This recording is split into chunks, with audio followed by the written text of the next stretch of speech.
We got 1,000 people on today, you guys. So this is super awesome. We got a big audience for you too. I want to quickly introduce our guests. So we're going to be talking about cold calling today. And because I'm going to get asked, is this recorded? Yes, it's absolutely going to be recorded. We'll send it out to you afterwards. Keep the engagement going in the chat. If you have questions that come up throughout the presentation today, if you could, there's a Q&A button at the bottom of Zoom. Put them into the Q&A section. That'll help us kind of see them a little easier so we can answer them. So Megan, just to introduce her real quick, she's a sales development manager at ZoomInfo. And she actually started at ZoomInfo when she was 18 in a data entry role, which I thought was really cool. And she got into her first management position at 21. And super excited to have you, Megan. Welcome. This is our first webinar together, so I'm excited for that. We have Colin as well. Colin's VP of Sales at Orem. He's got about a decade in the game in terms of SaaS leadership experience and that sort of stuff. Thought this was super cool as well, Colin.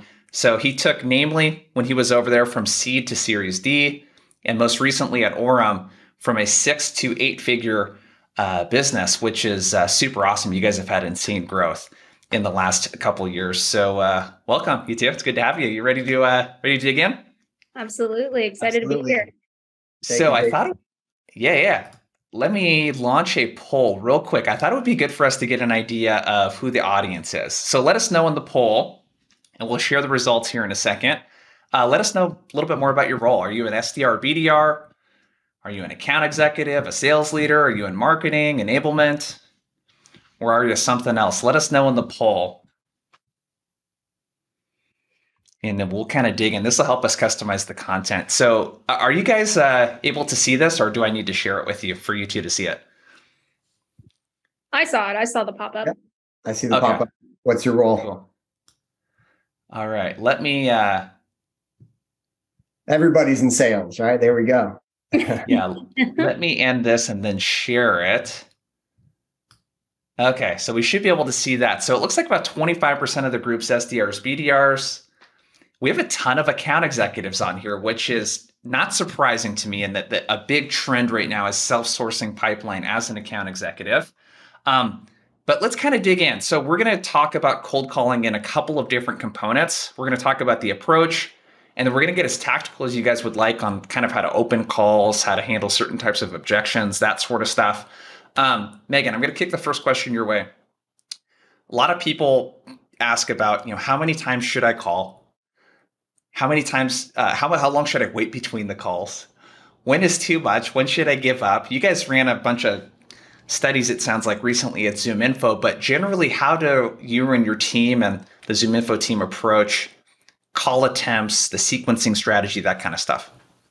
Yeah, that's a really good question. And I'm surprised we didn't run this data until recently, because over the years that I've been here, it's been pretty much call them until they tell you to go kick rocks, right? So we ran some data recently, and it seems like the sweet spot of when to normally send that breakup email to someone of should I keep calling or should I not is right around that 20 call mark, especially within a couple month time frame, right? If they've had a bunch of calls to them a couple years ago, then that's a little bit different. But I would say that 20 call mark is about that sweet spot. And what I teach my reps to do in the beginning when they're first calling a prospect is call them every day for a couple days in a row, and then eventually taper those days out. So if you call Monday, Tuesday, Wednesday, maybe call Friday, call Tuesday the following week, call Thursday the following week, and pretty much taper out from there. And say if you feel really good about the account, feel free to put it on pause, circle back around in a month or two, whatever you want to do. But normally my folks are double tapping people. And the reason why I believe in that is because there are so many robocallers nowadays where you don't know if it's a scam call, you don't know if it's a fake call, you don't know if there's going to be a person on the end of the line. So for us, we normally double tap people. And I find that most people understand why, or if they're like, why did you call me twice? Then you tell them the truth. Hey, I wanted to make sure you knew that I wasn't a robocaller, right? So maybe a couple times in the morning, couple times in the afternoon, but I believe in double tapping for sure. How far apart are you spreading 20 calls? Is this happening over the course of a couple weeks, 3 weeks? Like how far does that typically get spaced out from start to finish? I would say probably a couple weeks. If you were to wrap up the timeline of trying to engage with a company, then I think 2 weeks is a good time to spread it out. And after that 2-week time frame, it's either you're really emotionally attached to the account and you want to continue going for some reason, or you knock it out and go to the next. So a double tap, because a few people are asking, this is I call someone, they don't pick up, I hang up the phone, and then call them immediately back again. Let's talk about that. I'm going to kick this question your way, Colin. And by the way, it's fun if we disagree on stuff, you guys, okay? So no one's going to get their feelings hurt, I hope, if we disagree on stuff.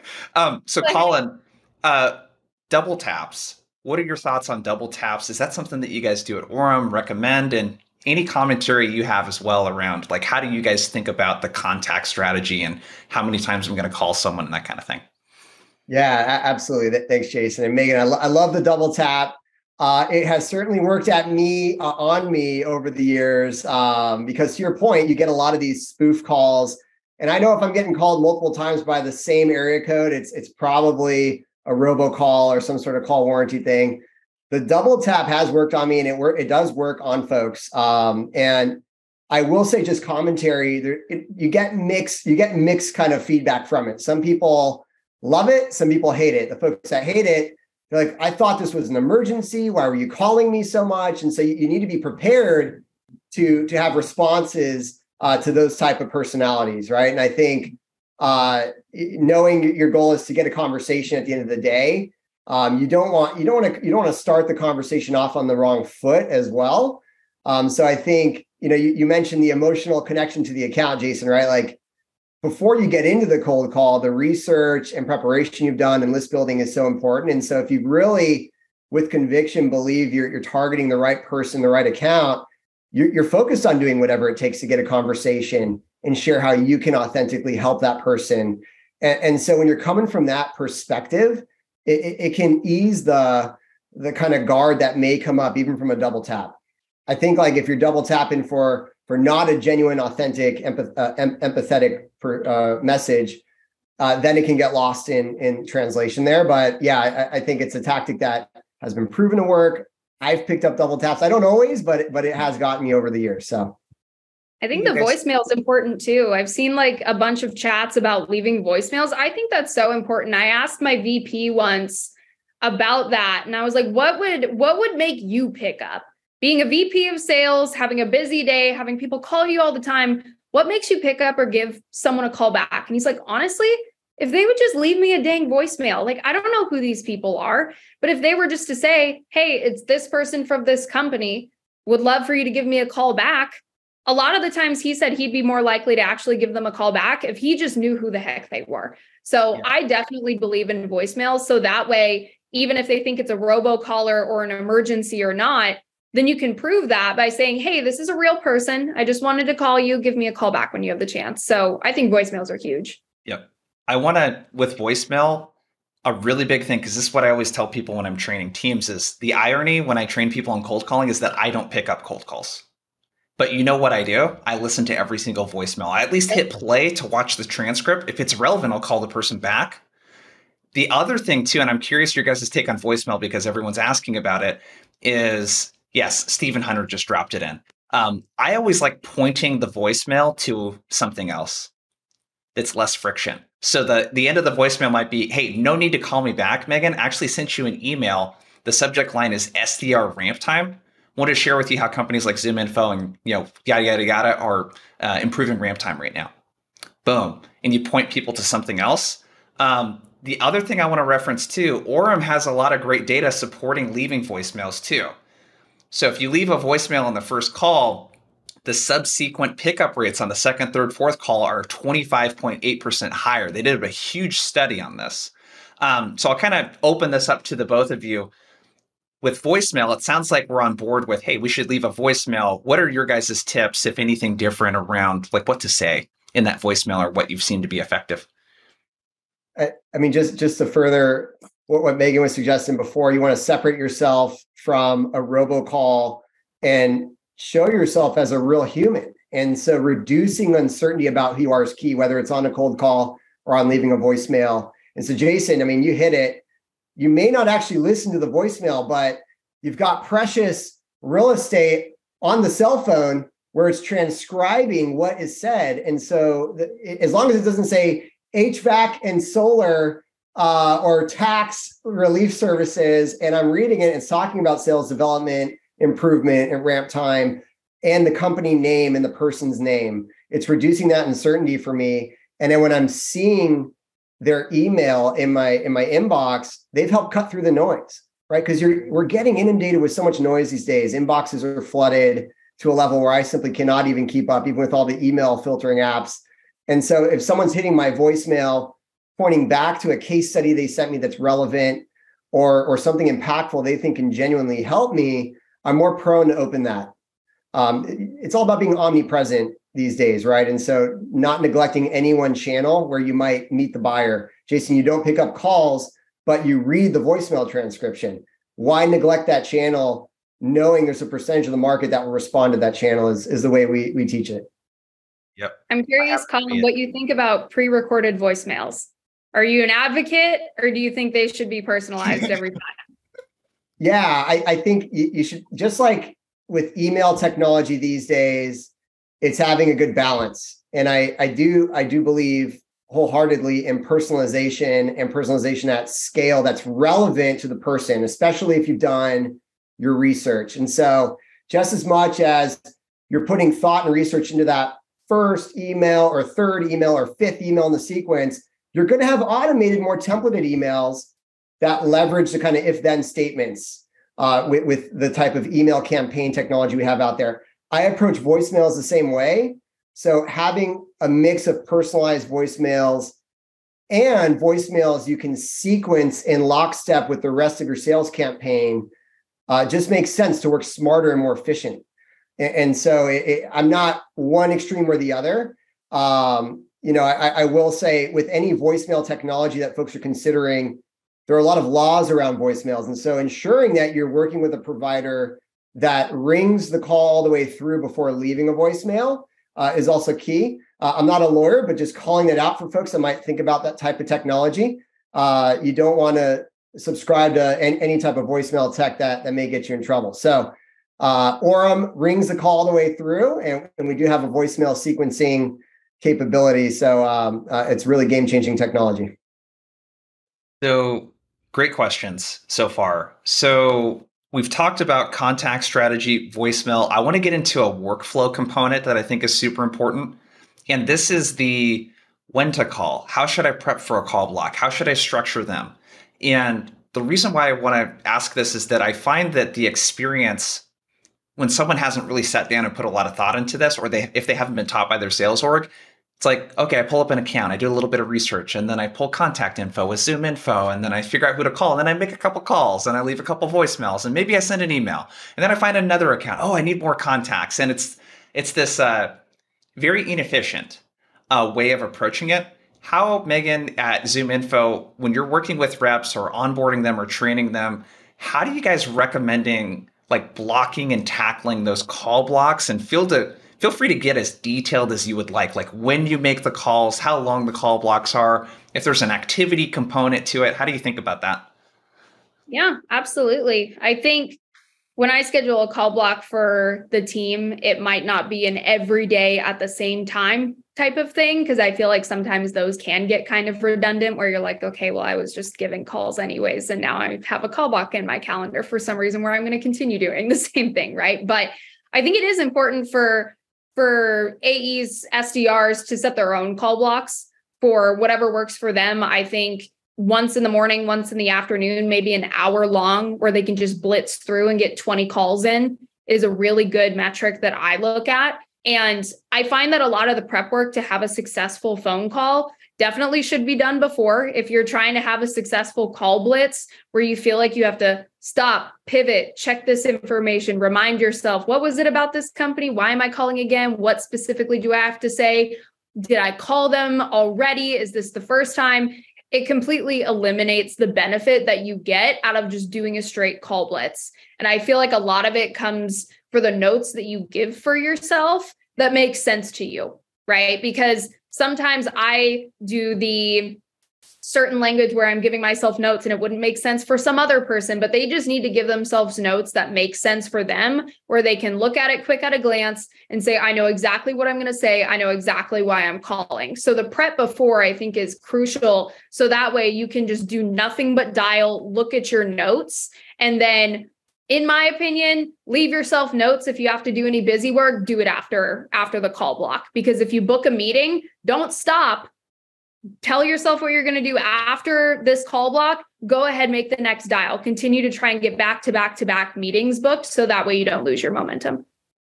So quick comment, just because I see people asking in the chat, someone said, well, hey, this sounds like there isn't a lot of autonomy for this. It's like, no, you're actually working autonomy into this by doing it beforehand. Like, I want to, during that call block, you said 20 calls. That may not sound like much, but for someone that hasn't done, that's a lot of calls, especially if a couple people pick up. So I want to do all the prep. And I know the Orem interface is really great with this too, Colin, where it's like, it can, integrate with my sales engagement tool where I can see the prep beforehand. And for those of you asking, Michael said, what kind of notes? This is like anything that you would customize in the first 30, 60 seconds, or like their job title might be something helpful to know, right? Whatever kind of triggers you would normally look for, do that work in advance, at least on the account. So again, I'm just dialing. The game right now, I don't know what you two are seeing, I'd be curious, is connection rates are usually less than 5%, depending on who you call. So the game right now is, if I don't approach cold calling blocks like this, I might not get to talk to anyone the entire day. And there's also a way, Orem, obviously, you guys have a very unique way of approaching this altogether. But so I just wanted to kind of double click on that. Colin, what kind of prep do you recommend someone does? Like, if we're to get pretty granular, I think a question people always have is like, how much time should I spend doing preparation and finding something to talk about? How do you think about the balance? And you mentioned personalization at scale earlier, but how do you think about the balance of like, how much prep should I do, knowing that 95% of the people I call are probably not even going to ever pick up? Yeah, Jason, great points there, right?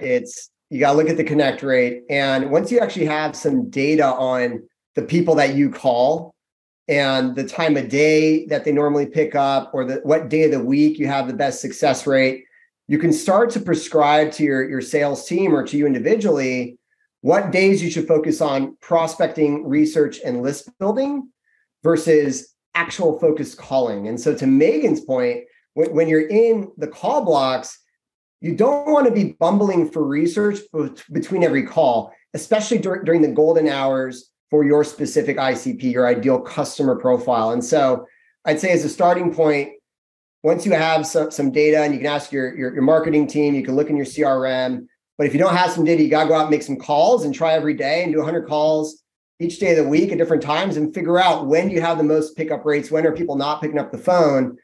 And when you have that laid out, you can prescribe to your team, hey, on Mondays at 10 a.m., the people we call are always in their sales all hands. They're never going to pick up the phone. That's what we're going to do a prospecting power hour where we're strictly researching, we're strictly putting the account list together. And what we train with that is do the research one time. And so our vice president of sales development, Terry Hussein, I'll give credit here, has been preaching this from day one of the company. You put your notes one time when you first customize your email, and that's your research on that person.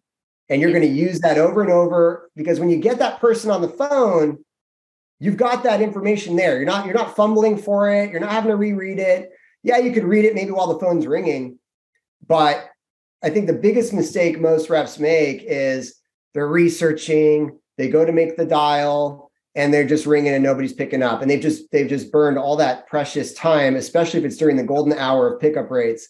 So in terms of blocking and tackling, segment your time, prioritize the lowest pickup rate times to prospect and research, and then focusing your conversations during the highest pickup rate times. And to Megan's point, don't stop when you get a meeting or a conversation. That's the other end. Most reps, they get a meeting. If you ever cold call before, you get a meeting, there's no bigger dopamine hit in the world.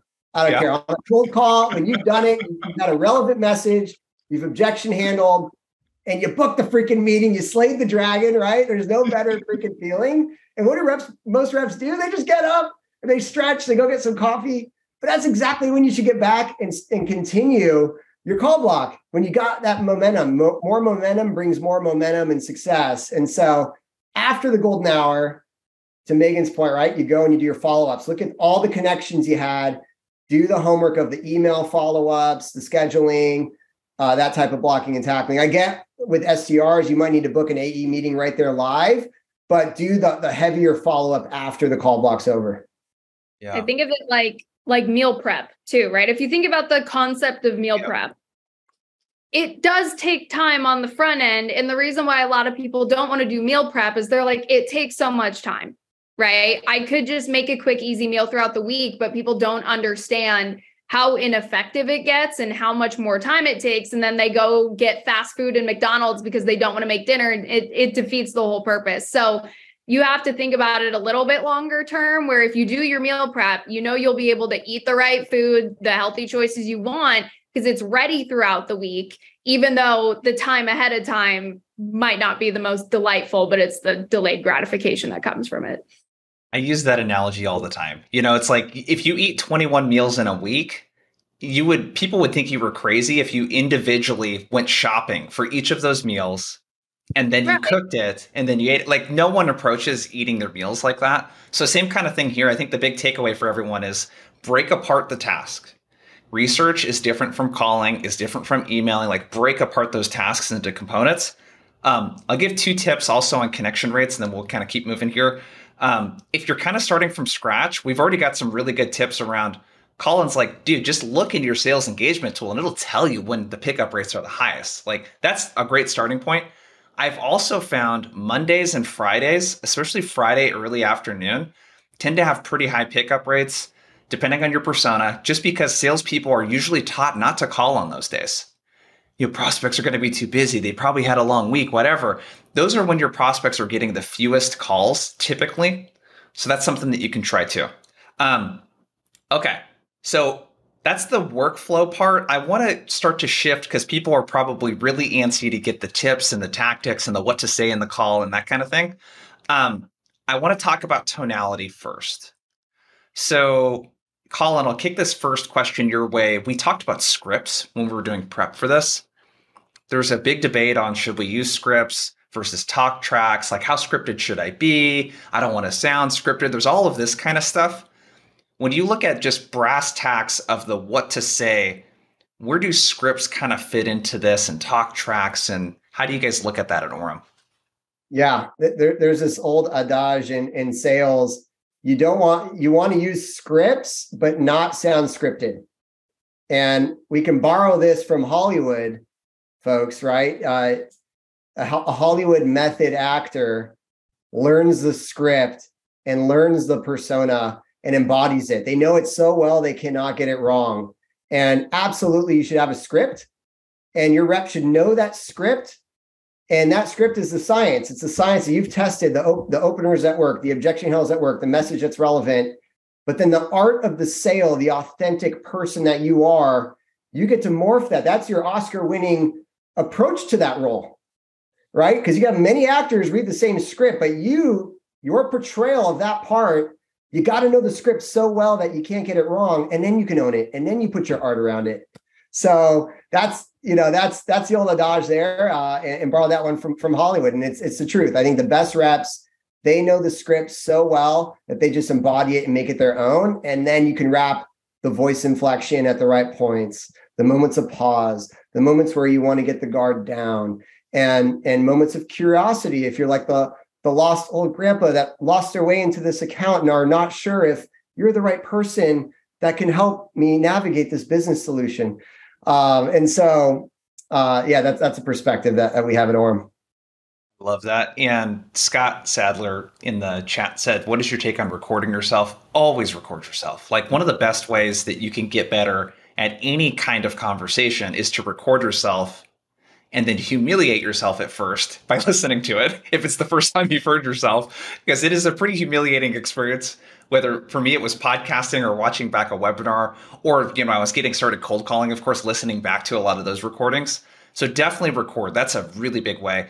Megan, this is there's some really interesting stuff that we talked about around tonality and the words that we use in that script, let's say. And you have a take where you like to avoid verbiage that sounds like a sales call. And the stuff that you listed out, I'm like, oh, some I teach some of that stuff. You know what I mean? And it really kind of opened my eyes. But how do you think about the verbiage and like the tonality, and how do you guys think about that at Zoom Info? I think if you can authentically deliver certain verbiage, it's fine 100% of the time. But there are some people who try to deliver certain verbiage, and I'm like, are you even comfortable saying that? You don't sound like it, right? So if you say hey, do you have 30 seconds to tell you why I'm calling? For some people, it works great. For other people, you're like, please don't say that. I don't think you can deliver that in a way that sounds confident and not like you're walking on eggshells, right? So at least for me, and I know we talked about this, for newer reps that are struggling with tonality or certain verbiage, I have them go and talk to their mom, talk to their significant other, talk to their sibling, deliver the talk track that they want to deliver, pretend they're cold calling that person. And if their mom, brother, sister, grandma says, that does not sound like you at all, you sound like you're reading from a script, why are you saying those things? Your prospect's probably thinking the same thing. So if you're delivering your talk track to someone that knows you very well, that can give you honest feedback, and preferably also someone who might not be in sales, who doesn't really know the difference and can just think of you as someone that might be cold calling them for solar or for HVAC or whatever it is, then you can get a really honest look at, do I think my prospect is going to be receiving these things the same way that my brother, sister, grandma, whoever would? So I really think it just depends on how you can deliver it. I think this is a huge pro tip. This is such a big pro tip. Go ahead, Colin. No, I just agree with Megan. I mean, I've been cold. I still cold call with the team here, and consistently, I use my opener in my day to day. I'm at the grocery store, so the opener that I learned this opener from, I'll give this credit to Chris Flores back at Namely many moons ago. And at first, when I heard it, I was so like, I don't know if that's me. And the opener is, hey, it's Colin from, in this case, Orem. Hey, it's Colin from Orem. Are they keeping you busy? Great to connect. Are they keeping you busy today? Are they keeping you busy today as a pattern that you run? And I use that everywhere now. At any Zoom meeting I join, hey, Jason, they're keeping you busy today? Yeah, they're keeping me busy. I've been doing performance reviews all day and pipeline reviews. Everybody's keeping busy. Hey, great to connect. Are they keeping you busy today? And as part of a cold call opener, you also want to reduce uncertainty. So always introduce your name, your company. At least that's what we teach, because people are always in fight or flight mode in the beginning of the call. So the sooner you can humanize yourself and reduce the uncertainty about who you are, where you're calling from, and then you have an opener that humanizes you further. Everyone's keeping busy, and based on someone's response to how busy they are, you get an idea for the personality right away, right in the response. So and I use it, Megan, to your point, just in day-to-day interactions. So yeah. I like that you pick something there that you're using in your personal and professional life, because then it just becomes it's just a part of who you are versus this, we make a joke about the sales hat, right? Versus like putting your sales hat on and sounding like a salesperson. And I love that. I love that. So you talked about reducing uncertainty. I think another thing I would add for tonality that is so simple, you two do it pretty naturally from what I can tell, is smile. When you're calling someone, just have a smile on your face. You can hear the smile. It's a simple thing that I learned from call centers. We used to have a little tiny mirror inside the cubicle. And the goal was, we said, hey, when you're making calls, you need to see your teeth in the mirror. So I think smiling is really big. It's part of being very disarming. And Megan, so reducing uncertainty, we talked about. I would love for you to share like that first 15, 20, 30 seconds of the call. What are you recommending that reps say, do to really get past like that next part to where, okay, now we're in a conversation? Right. Absolutely. I saw someone in the chat talking about how they hate it when people ask them quote unquote fake questions. And that's another thing, is if some people fully believe in banter, Some people hate banter. And if banter is a part of your personality where it's genuine and you're actually wanting, hey, how's your day going? How's the weather? Whatever question.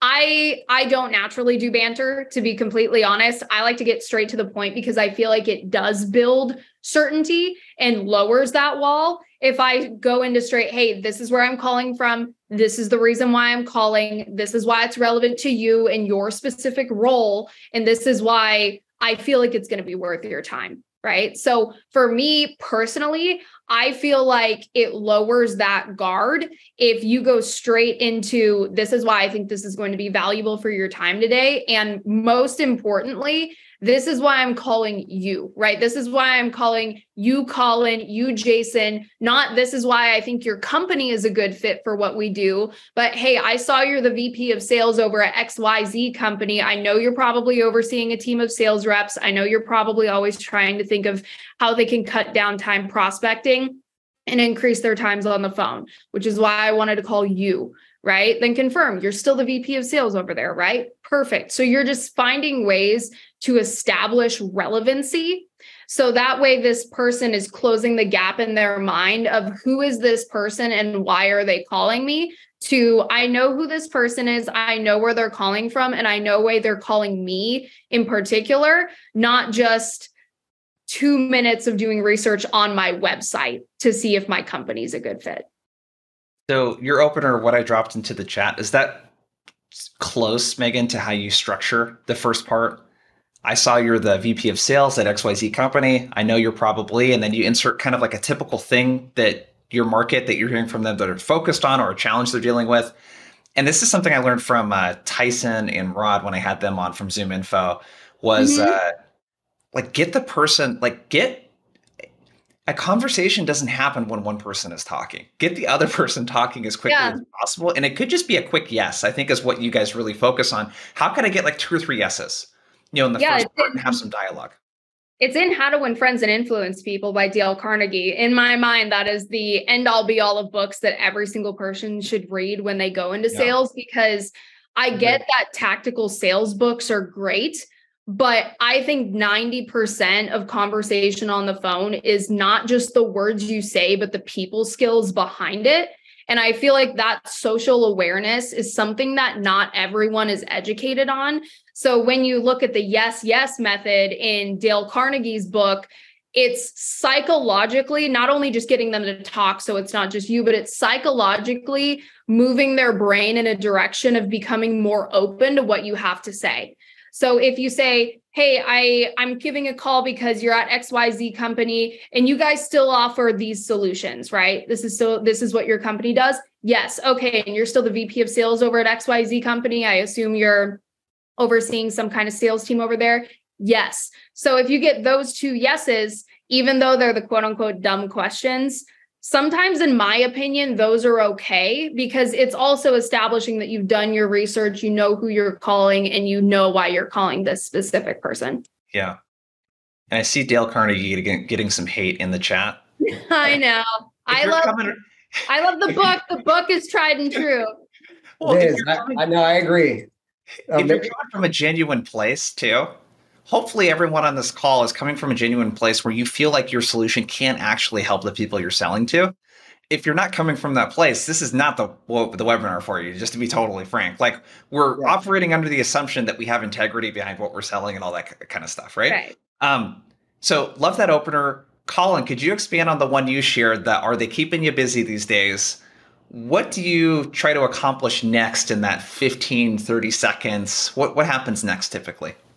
Yeah, it rolls right into Megan's approach. So it's all about relevancy. And if you've done your research, and what I loved about what Megan emphasized is you're bringing up that I'm reaching out to you specifically, and actually saying that why I'm reaching out to you specifically. So the opener that we teach here is to reduce uncertainty that you're a live human first and foremost.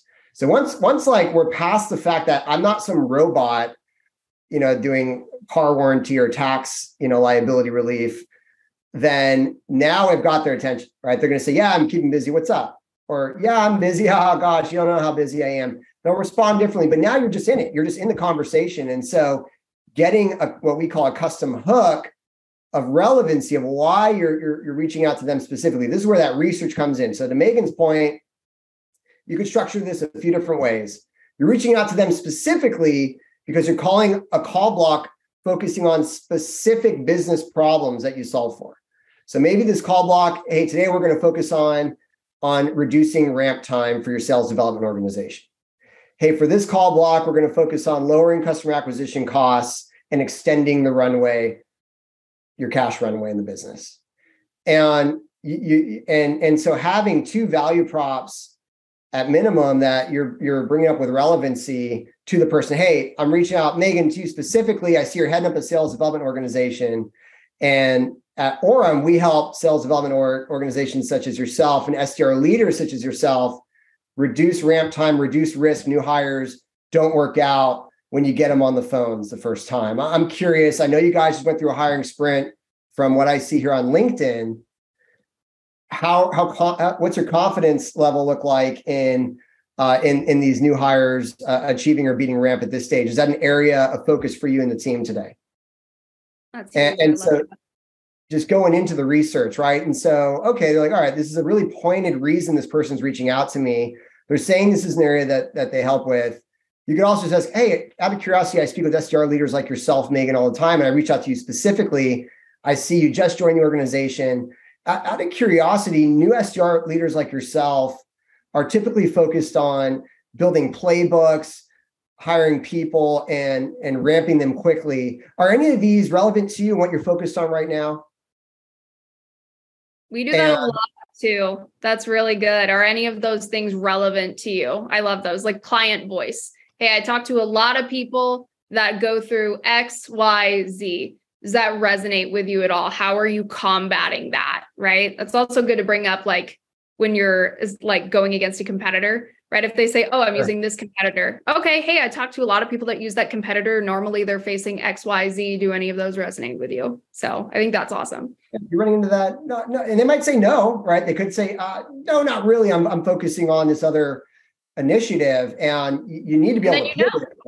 Then you know what's most pressing to them, right? It's like, okay, interesting. I don't even know if we can help you with that yet. Do you mind if I ask you a few questions? We might be relevant to that initiative as well. And you're just kind of back into it. So you try and hook them with some relevancy in the beginning based upon the research you've done and the persona or problem you're calling about.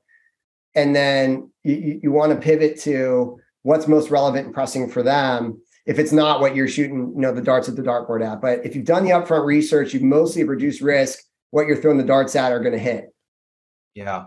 So I teach a very similar approach. I call them priority drops, but it's the same kind of stuff. So what these two are sharing is, if I know generally 2 or 3 things that my target persona, that people like this are focused on, I'm going to give them the menu list, and it reduces the cognitive load of responding. If I just hear something that grabs my attention, it's a lot easier to say, yeah, that first thing you mentioned, versus asking a really open-ended question like, what are your goals this year? Or what challenges are you running into with your sales development team? It's like, where do you want to start, dude? So I think giving them a menu list for sure, great. The other thing too is, I don't want to gloss over this, Colin. You had mentioned you frame the call blocks around talking points. And one thing that we didn't talk about when we're talking about blocking off calls is, like, if you can, many of the clients I work with are selling to multiple personas. So they're selling to like a contact center, and then digital, and then some sort of other operations. These are all different talking points. If I can take a call block and reduce the amount of like multitasking I have to do, or task switching, I guess is a better way of thinking of it, where I call one persona, I have 1 or 2 main messages that I'm using, I can get into kind of a rhythm.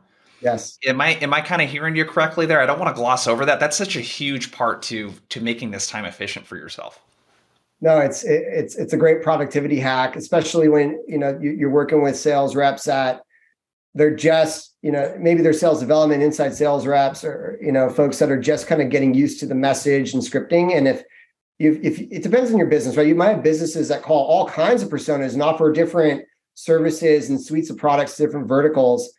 The more focus you can get in a call block, and you're not kind of like going from CRO to SDR manager to CFO, in your talk tracks, you might get to a point where you're so elite that you know it and you're good, but getting yourself focused in a flow of, I'm going to call to represent this suite of products to this specific persona in this specific hour.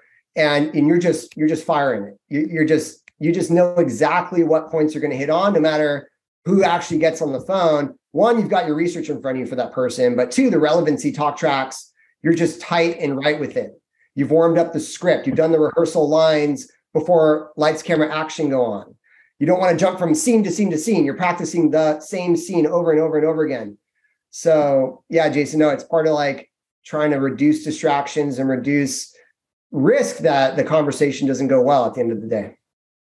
I think that also that type of preparation, along with getting into a rhythm, I don't know about you two, what I notice when I make these calls or when I listen to them is if you fumble over your words in the first 5-10 seconds, the calls usually don't go that well. You're already starting at a place, and that's like you have a lot of control over that part. That is the part that you can really heavily influence. Let's talk about what happens next. So let's say that we do our opener and we get an immediate, not interested, or hey, I'm about to step into a meeting. We get kind of those brush off style objections really, really quickly when the person hasn't even really taken much of a chance to even listen to what we've said or anything like that. I'll start with you, Megan. How do you coach reps around how to deal with that? I get the not interested. I'm about to step into a meeting. That brush off in the first 30 seconds of the call. This might be unpopular opinion. I like to be pretty blunt about when they say not interested, when we have not even talked about what we do. And either asking someone, okay, Jason, what are you not interested in? Because Yeah. I don't know what they're not interested in unless they have prior knowledge of Zoom info, right? So I just ask them, and it's very important that you watch your tone here, but okay, Jason, no worries. I'm just curious. What are you not interested in? There's a difference between that and, all right, Jason, what are you not interested in? Right? That can go very different ways. But if they say, I just don't have time for a sales call, okay, then you know the actual problem. They just think that you're going to pitch them something that's not relevant. Or they say, I'm way too busy right now. Then you can say, okay, great. Well, I knew that I probably wasn't going to call you at the perfect time of the day, which is why I wanted to schedule a meeting with you, right? That's the same thing. If someone's walking into a meeting, my favorite thing is when it's 1:25 and they say, oh, I'm literally walking into a meeting, or, 17-minute mark, I'm walking into a meeting, right? They're not walking into a meeting most of the time, but you can say, hey, Colin, that's totally fine. I knew it would be very unlikely for me to call you at the perfect time, which is why I wanted to schedule a meeting with you. Do you have 30 seconds for me to tell you why I'm calling? Right. So that's what I do. But with the big, I'm not interested, in my mind, it's the roll your eyes moment of, okay, Colin, what are you not interested in? Can you please fill me in? And most people will then give you the real answer, or they just weren't going to be interested in the first place because they quote unquote don't take cold calls, or they just don't want to talk to you. Yeah. Tonality I want to double click on is so important. Like when you did the example of the tonality on the, oh, what are you not interested in? It sounds like you're genuinely curious versus being accusatory, which I put down like empathize and like agree. Like you're basically agreeing with the person or not arguing with them. I think that objections, especially because they happen so quickly in a cold call, you have to show the prospect right away that I'm not trying to be confrontational with you, because that just never ends up well for a rep. Colin, what about you? Those kind of shallow objections, and I might have missed a couple, but is this a sales call? Are you, I'm not interested. I'm about to hop into a meeting. How do you guys think about that at Orem? I love it. So I'll give one. I know that the subject was no gimmicks. I'll give one gimmick I learned, and it's so funny. It's almost a pattern interrupt. And when someone says, "Oh, I'm not interested." And by the way, Megan, I love your approach to that. And you're really with any objection, you're trying to test if it's an objection or a brush off. Right. First of all, so classifying the response is important. And so you want to be able to test it. Like, is this an objection, or are they still in fight or flight mode and trying to brush me off? Is it an objection because they're not interested in Zoom info specifically, maybe based on prior experience, or based on Orem because they had prior experience with some calling and prospecting technology? Or or is it just a brush off? So the response, and by the way, it's a great way to ask that. I wrote that one down here. The one I used early in my career, which I thought was so funny, was when they say, "Hey, I'm not interested." I used to say, "Well, I'd be falling out of my chair if you were interested at this point. Do you mind if I level with you real quick on why I'm calling, and you could let me know if it's worth a longer conversation?" And usually it's another way to test it. And they're like, "Well, I'm about to run into a meeting. Well, I actually took a demo with you guys last year and it wasn't for us. I'm not interested," right? At least you know what it is. You need a response that gets you past the test. Is it a true brush off or a true objection? And so if you know it's an objection, then you can handle that objection based upon why they're not interested. And there's two quick tactical tips we teach here at Orem. The can I level with you real quick, I got from a sales trainer named Beck Holland. We'll give credit there, years ago, and we train on it here at Orem. And it's a pattern interrupt. They say, "Hey, I'm about to walk into a meeting. Hey, I'm about to join a Zoom call." Or actually, people pick up when they're on a freaking Zoom meeting. I'm getting cold called right now. I don't know if you guys in the audience, but I'll get a pattern interrupt do a pattern interrupt on me. "Hey, I know I caught you cold here. Do you mind if I level with you real quick to ensure it's even worth following up? Because I've got a 20-step follow-up sequence, and I don't know if it's even worth putting you into that follow-up sequence. Do you mind if I ask you real quick if it's worth a longer conversation, a few quick questions? And I recognize I caught you cold here." So that's also when I use what's called the upfront contract. It's usually in that objection handle. It's, "Hey, I know I caught you cold." You always got to go with the prospect, right? You always agree. "Hey, empathize. I know I caught you cold here. Do you mind if I level with you real quick to share why I'm calling? And you can let me know if it's worth a longer conversation." That's really the one time I use the upfront contract. The other one I'll leave you with is, that's exactly why I'm calling. Yeah. The objection is the reason. This is true jujitsu. Word jujitsu. Go with the prospect. So, "Hey, I'm not interested." "Hey, that's exactly why I'm calling. Megan wasn't interested until she found out we can handle X, Y, and Z, and now they feel a different way about it. Do you think that's relevant for you?" It works with any objection. "Hey, I'm about to run to a meeting." "Hey, that's exactly why I'm calling. I'm hoping to schedule a time where you're not in a meeting. Do you think you'll be available in the next 30 minutes when the meeting's over? What time's the meeting over?" So that's a real quick one. You can always lean on. That's exactly why I'm calling. I love the verbiage of "I know I caught you cold" versus "this is a cold call." I think it's a lot more natural and you're just being more human. Like, "Hey, I know I caught you cold, but if you have a second for me to level with you," versus, "Hey, full transparency, this is a cold call." When people say full transparency, the way I think about that is you weren't transparent until you said that. Yeah. So you're like, "Okay, to hop off my horse of not being transparent, let me be transparent with you for a second. This is a cold call, now that you know that's this big secret," right? But if you say, "Hey, I know I caught you cold. Can I level with you really quick?" It's a lot more personable and a lot more human versus, "Hey, this is a cold call." Yeah. And just remember, the three of us here sell into sales leaders, right? Most of you watching probably don't sell into sales leaders. So just saying cold call, there's no inside joke with the people that you're calling if it's not people in sales usually, So I love that. Okay. So this is the brush offs. I got to ask you, Megan, this just because you're calling from Zoom Info. What do you guys say when someone says, "How'd you get my number?" Oh, we say we got it from Zoom Info, and that's exactly why I'm calling you. Right? And then you book the meeting from there. They ask no more questions, and then they close the same day. No, I'm just kidding. But no, seriously, I got it from Zoom Info. That's exactly why I'm calling you. It's pretty simple. Yeah. I think being really transparent with that one is super clutch. So let's say it's a real objection.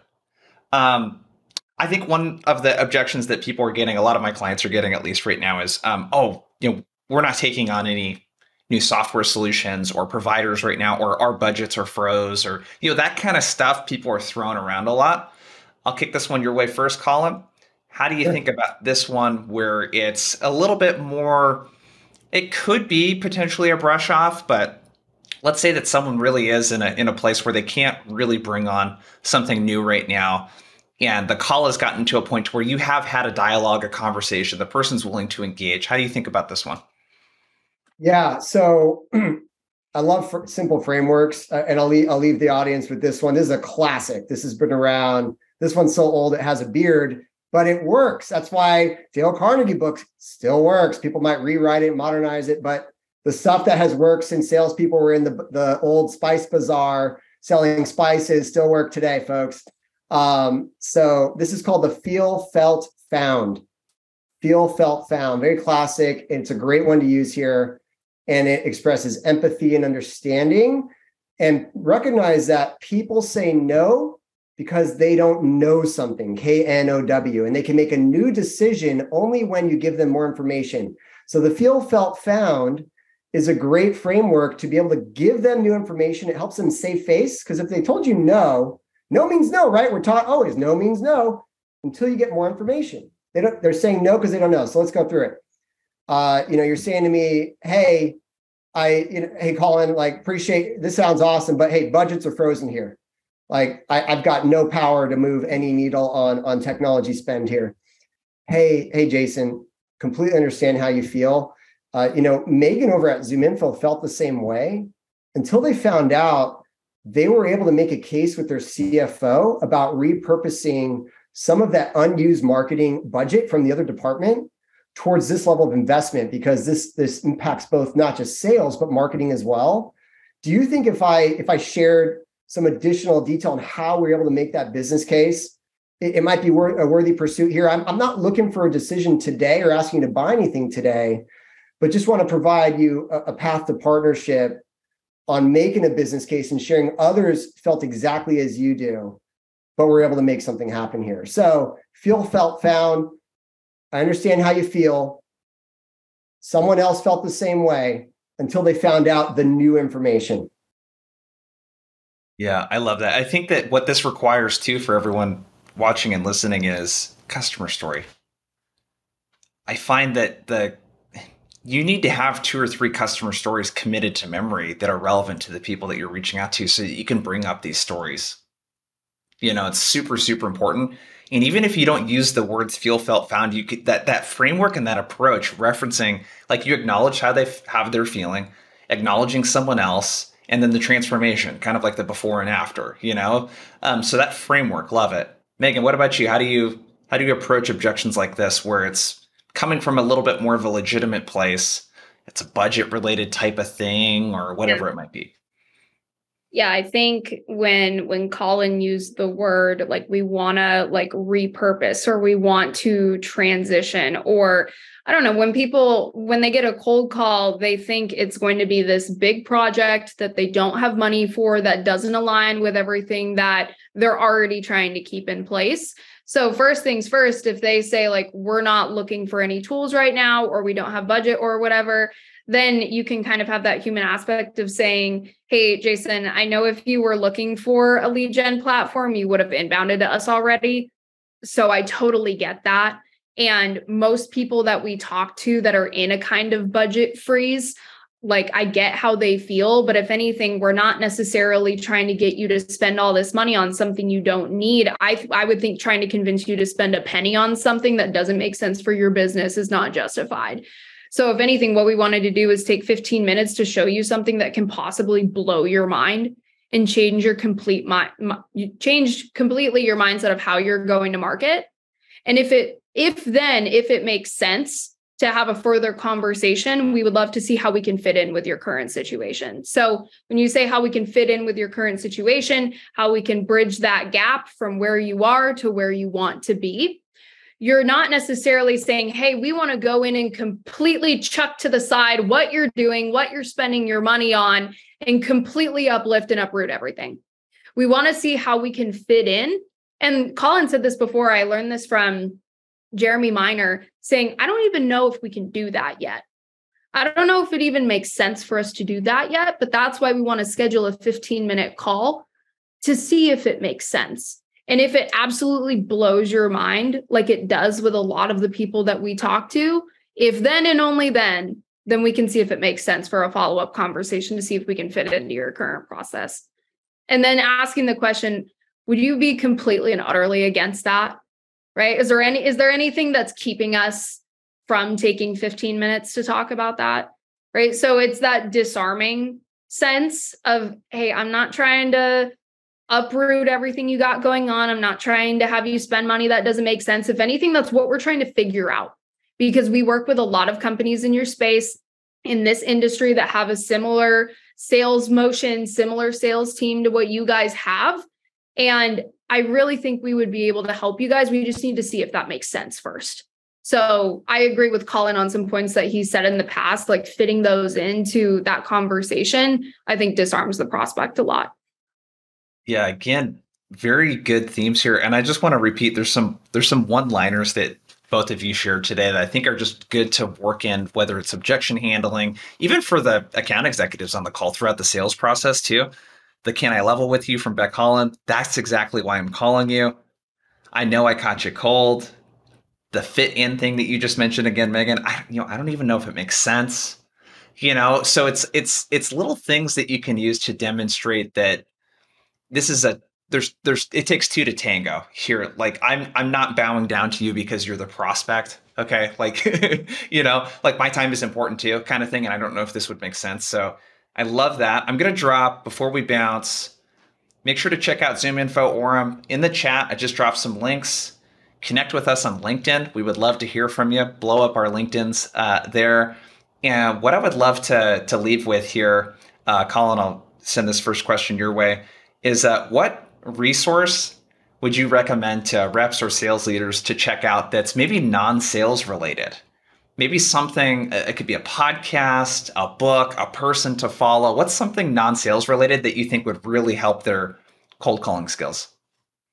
Cold calling skills. I'll say two books that are non-cold calling related, but like studying human psychology is so key. And one author in particular, Robert Cialdini, he has several books, but I would say Influence would be the top choice there for any sales professional. They should read that book just as much as you should read Dale Carnegie's book, as recommended by Megan. It's a non-sales book, but human psychology and communication are what we're about, studying people and communication.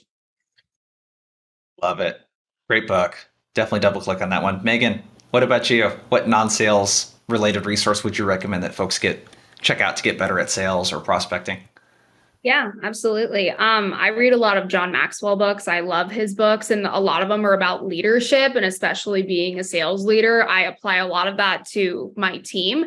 But there's a book, Everyone Communicates, Few Connect. That's a really, really good book. And it does talk about that psychology and about earning buy-in from people. And if you're a sales leader, if you're an SDR and AE, it works the same way, that what you're doing is you're trying to create buy-in and trust with people. And I think that's a really, really good book.